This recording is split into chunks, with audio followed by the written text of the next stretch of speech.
was really developments as far as companies working with the government, science was being funded, and now there's questions here. It's surprising to so many of us that there are some even denying that it exists. So from your perspective, from your business perspective, how do you see things? Well, thank you, Stephanie. Optimism is an interesting word. I think I'll allow you to conclude at the end of my remarks whether it constitutes optimism or not.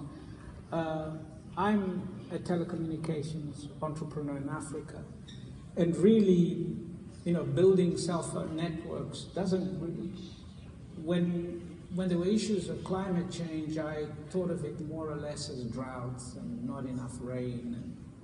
But I joined the board of the Rockefeller Foundation in 2003, and one of the reasons I joined the board was I wanted to advocate for an African green revolution.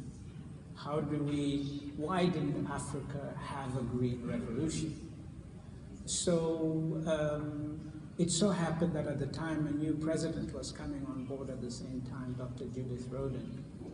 And the Rockefeller Foundation, which had been the place where Norman Borlaug worked and got his Nobel Peace Prize for work in seeds in the Asian Green Revolution, was keen to look at Africa.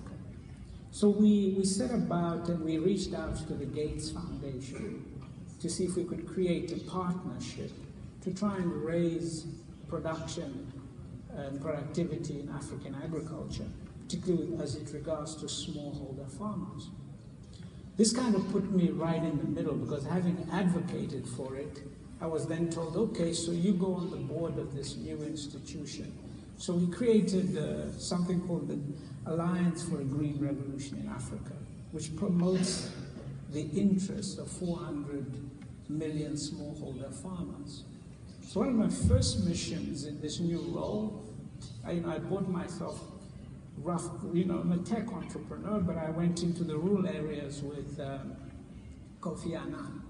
And we're traveling in rural Mali, meeting smallholder farmers, well, primarily women.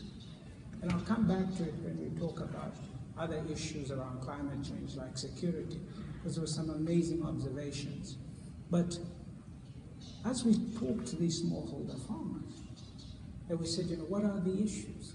These mostly uneducated rural women farmers.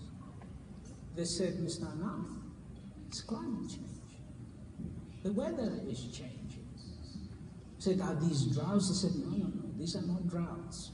What we need now are seeds that can help us deal with this problem. And so our work with the Alliance for Green Revolution has been to develop new hybrid seeds that are resistant to climate change, that can deal with that. So there's optimism there in the sense that when we accept what is happening, because you cannot solve a problem you can't accept. I'm a scientist, I'm trained as an engineer, so I'm not going to have a debate about something that is pretty obvious. The science is there, and once we realize that there is change, I believe there is still time to begin to take some radical measures to make communities more resilient, to see how we can help people, particularly the most vulnerable, who are the poorest in the world. Mr. President, we're talking about this beautiful, inspiring idea of this African